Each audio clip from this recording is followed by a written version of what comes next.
Students, now we are going to cover challenges in GUI testing. We have seen what is GUI testing so far. Now we are going to have a look why is it so different and what are the challenges associated with it. Testing correctness of a GUI is difficult for a number of reasons, for a number of aspects. First of all, space of possible interactions with a GUI is enormous. दो angles हैं इसके, aspects इसके दो हैं. एक aspect ये है कि आपके पास इवेंट्स ही बहुत ज़्यादा हैं. अगर आप देखें, आप एक छोटी सी एप्लीकेशन ले लें, file, edit, let's say help, ये तीन आपने ले लिए. तीनों में आप देखिए कि आप इन अ वेराइटी ऑफ वेज एक ही काम को करने के लिए डिफरेंट सीक्वेंसेस इन्वोक कर सकते हैं. अभी एक एग्जांपल ले लेते हैं. अगर आप लेट्स से आप बुकिंग कर रहे थे डेवू के सिस्टम पे, you wanted to go to Chakwal, from Lahore to Chakwal. अब आप देखिए, आप ये भी कर सकते हैं कि पहले चकवाल सेलेक्ट कर लें, बाद में लाहौर सेलेक्ट कर लें. डेस्टिनेशन फ्रॉम टू, लाजमी तो नहीं है कि पहले फ्रॉम लें बाद में टू लें. फिर आप पहले डेट सेलेक्ट कर लें, बाद में आप फ्रॉम और टू कर लें, या पहले आप टू कर लें, फिर फ्रॉम कर लें, फिर डेट कर लें, एंड में अपना नाम भी डाल दें. तो आप काफ़ी इसके अंदर इंटरेक्शन में वैरायटी ला सकते हैं. वैरायटी लाने की से मुराद नहीं है, मसला ये है कि कौन बताएगा कि एक टेस्ट केस, ये एक ही टेस्ट केस था, इसकी ये सारे के सारे पॉसिबल इन्वोकेशंस थी, सीक्वेंस एक ही था, बाकी इंडिपेंडेंस थी between steps in your sequence invocation.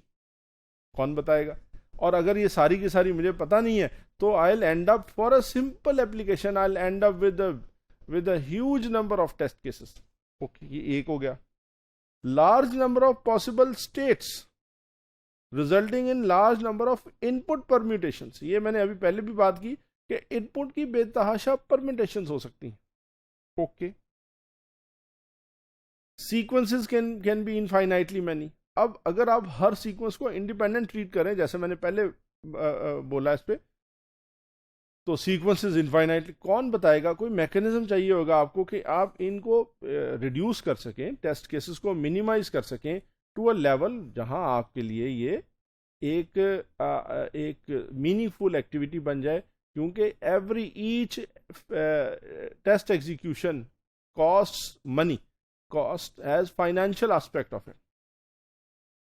Options could be randomly choose sequence, but can we do that? If you are doing graphical user interface testing of a very sensitive application, can you do random testing? No. Expert chooses sequences. Who will find expert? Her domain का expert तो नहीं मिल सकता. Automatically generate events. ये एक interesting बात लगी मुझे. Example ले लेते हैं जनाब. आप देखिए, मुझे लेके चलना था इनिशियल स्टेट. ये इनिशियल स्टेट मैंने इधर रखी हुई जनाब, और इंटरेस्ट मेरा था कि इस टेक्स्ट को मैं दिस को पहले बोल्ड कर लूं और फिर उसका फॉन्ट बढ़ा लूं, टेक्स्ट को अंडरलाइन कर लूं. अब ये देखिए, टेक्स्ट को अंडरलाइन करने के लिए सबसे पहले हो सकता है मैं टेक्स्ट अंडरलाइन कर लूं, फिर मैं दिस का फॉन्ट बढ़ा लूं, फिर उसे बोल्ड कर लूं, या पहले मैं दिस को बोल्ड कर लूं, फिर उसके बाद टेक्स्ट को अंडरलाइन कर लूं, फिर फॉन्ट बढ़ा दूं इसका, या फॉन्ट को इंक्रीज कर दूं. क्या करें? इंटरेस्टिंग. सो एक ही काम है, लेकिन मल्टीपल इवेंट सीक्वेंसेस पॉसिबल हैं. क्या ये 3 टेस्ट केसेस हैं या ये एक टेस्ट केस? अब हमें ये भी फाइंड करना पड़ेगा ये टेस्ट केसेस कितने. सो ये एक बड़ा इंटरेस्टिंग चैलेंज, एक बड़ा मजे का निकला है हमारे लिए. एक और एंगल देखें. देखिए, यहां से मैंने टेक्स्ट, ये अभी पहली वही एग्जांपल हम लेके चलेंगे, इसको हमने इनिशियल स्टेट से टारगेट स्टेट ये थी मेरी. अब मैं क्या करूं? क्या मैकेनिज्म हो, क्या मेथड्स इस्तेमाल हो, और किस तरीके से मैं इसको बेसिकली रिड्यूस करूं. टेस्ट केस तो एक बनना चाहिए था इसका. ये इसकी फर्दर एलेबरेशन है कि जनाब इनिशियल स्टेट ये थी. फॉर एग्जांपल, हमने पहला ये किया काम कि हमने दिस का फॉन्ट बढ़ा दिया. दूसरा हमने क्या किया कि हमने टेक्स्ट को अंडरलाइन कर दिया. अब हमने 3 की बजाय बल्कि 2 कर लिए हैं आप स्टेप्स. 2 स्टेप से 2 सीक्वेंस मिल गए. कौन सा स्टेप पहले होना चाहिए, कौन सा स्टेप बाद में होना चाहिए? सिस्टम कैसे बताएगा कि ये दो अलग टेस्ट केसेस हैं, टेस्ट केस एक ही है? इसके साथ एसोसिएटेड है प्रॉब्लम ऑफ कवरेज। ये इंडिपेंडेंट नहीं है, ये तो एक तो सीक्वेंसेस बढ़ गए, दूसरा प्रॉब्लम ऑफ कवरेज। आप देखिए ट्रेडिशनली आप क्या करते हैं, conventional software coverage is measured in terms of amount और type of underline code is executed. अगर आप सिस्टम लेवल टेस्टिंग कर रहे हैं, अब आप यूज केसेस को ले रहे हैं, तो number of main courses of action, alternate courses of actions.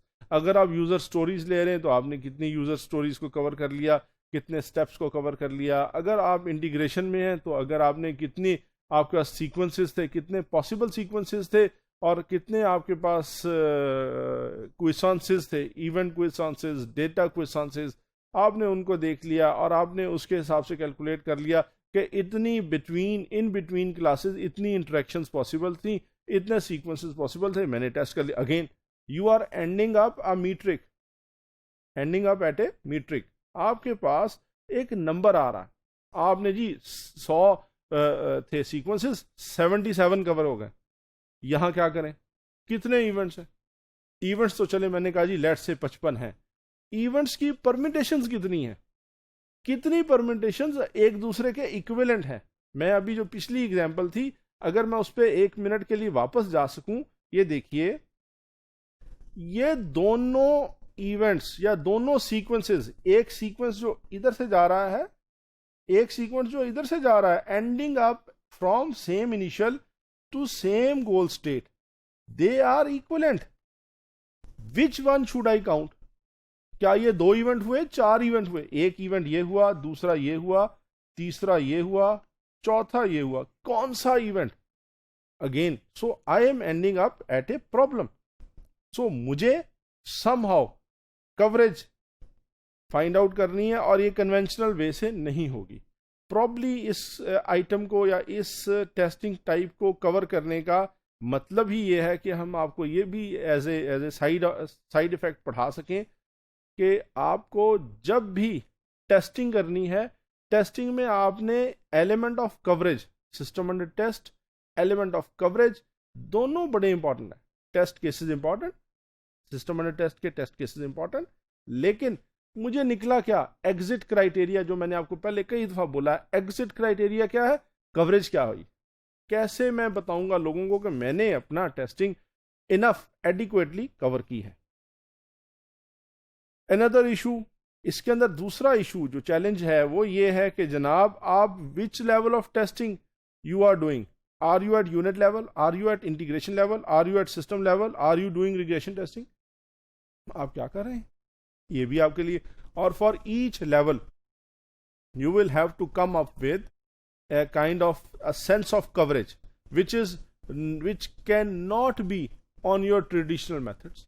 So another challenge, how to choose inputs, using specifications or using use cases or using code, using considering the GUI, considering functionality, considering structure. कैसे inputs कहां से आएंगी? How to identify expected output? What are the test oracles? अब again चूंकि हम towards the closure of this course जा रहे हैं, तो हम सारी की सारी जार्गन, सारी की सारी लिंगो जो कि टेस्टिंग के साथ एसोसिएटेड है, हम उसको साथ लेके चलेंगे और रिवाइज करते जाएंगे। Okay, how good test cases are, when we can stop. Okay, GUI are event driven, ये मैंने पहले कर दिया। लार्ज स्पेस ऑफ पॉसिबिलिटीज, अब मैं इसको काइंड ऑफ सम अप कर रहा हूं। Events are simplest components having a large number of attributes. आप देख लें जे बटन, आपने एक क्लास देखी हुई है, आप हमेशा बटन जे बटन से डेराइव कर रहे होते हैं। More than 50 attributes and 200 methods. अब आप मुझे बताएं which event you are trying and which event you are testing, how many of them they are. Status of a GUI is a combination of states of all components. ये भी बात हमने पहले कर ली। Okay, so coverage, cannot use code based coverage, source code not available. I'm summing up the challenges. Event based inputs, different levels of abstractions, and we have to define a kind of event based graph for coverage सो हमने एक pointer आपके लिए छोड़ दिया कि जनाब आपको कुछ ऐसा करना पड़ेगा वरना काम नहीं चलेगा.